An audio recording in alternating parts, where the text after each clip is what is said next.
And our David Nazar joins us to explain and tell us how some folks are coping with the drought. David. They are coping, Rick and Elizabeth. Of course, as both of you know, earlier this year, Governor Brown and the State Water Board announced a new drought policy which stressed the need for conservation. The governor told us we Californians need to use on average about 25% less water than we normally do. Well, the governor's mandate seems to be resonating with us because water consumption has dramatically decreased in an effort to combat one of the worst droughts our state has ever seen. Take a look around the Southland. Brown is definitely the new green. Neighbors everywhere from West LA to Santa Monica, Santa Ana to San Bernardino are showing off their brown lawns as we're all being asked by Governor Brown to drastically reduce our water usage. Of course, until recently, if your lawn looked like this, you'd be the scorn of your neighborhood, looking as if you lived on abandoned property and didn't care about curb appeal.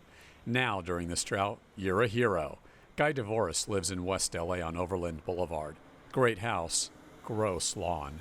You certainly are keeping your lawn brown these days. You betcha. I haven't watered in quite some time. You know, we live in a desert. It's crazy to have lawns. We should have cactus. Yet I look at some of the houses near you, and there are quite a few green lawns, also many brown lawns. Yeah, well, I don't know that everybody's part of the program yet. Are you one of those neighbors who's kind of a drought shamer? Do you let your fellow neighbor know, hey, that's got to be brown? No, I'm kind of a libertarian, live and let live. I'm trying to set a good example. Do you miss having a green lawn that you were so proud of back in the day? Yeah, a little bit, but not too much. I mean, it certainly does look a lot nicer when the lawn's lush and green, and it does look derelict with an old scrubby brown lawn. And you know brown is the new green when Beverly Hills says it is. For decades, the landscaping out here was a plush, luxurious green. Now take a look. Much of the city property out here for miles is this dry, ugly brown. I mean, take a look at it over here. It's really like sawdust. I mean, this is crazy. Nothing explains it more than the sign here in Beverly Hills. Water to the city's grass medians has been turned off. What else? Due to the drought. The drought has even dried out the humongous lawn at, of all places, the Church of Latter-day Saints on Santa Monica Boulevard in West Los Angeles. The iconic Mormon temple was built in the 50s and known the world over for both its striking architecture and its vast acreage of bright green grass.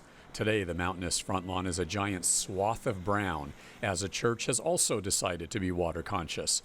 Senator Dianne Feinstein is proud of her California constituents who are being water-wise. However, Senator Feinstein is desperately trying to work with Congress on a drought bill, which the LA Times says offers our state real drought relief. Feinstein explained the bill to an audience at the LA World Affairs Council earlier this month. I've worked for a year now on a drought bill that might pass, and I think Senator Boxer and I now have one that has a good chance. It has both some short-term movement of water, to transfer water, to get it to communities that don't have any water, that kind of thing while the drought goes on. And it has some long-term, like desalination, that there are some 24 desal plants that we authorize. There are 105 recycling projects that we would reauthorize. We authorize some storage. It means groundwater recharge. We have places in the Central Valley, if there was an earthquake, the ground could drop 60 feet because so much of the groundwater has been pumped out for crops. Guy likes some of the things in Senator Feinstein's new bill. However, he says we should not fight Mother Nature. The fact that LA sits in a desert, in a basin, the fact that we have lawns, green grass lawns, doesn't make any sense. And of course, thank you to the Los Angeles World Affairs Council for inviting us to the event with Senator Feinstein. Speaking of which, the senator's billion-dollar drought bill is now being reviewed in the Energy Committee. Feinstein says she hopes to get Congress to take action on the bill later this year. The senator says people do forget that the water infrastructure for our state was basically built during the Pat Brown administration in the mid-60s when the state had 16 million people. Now we're nearly 40 million here in California. And Feinstein, of course, says we desperately need a complete restructuring, Rick and Elizabeth, and an overhauling so we have water reliability. And I'm sure, I know, David, because I know your style, you probably asked her also, you've been in office for a long time. It's no secret that this is a desert and that this has been coming and we've had a drought before. So why are we in this situation now?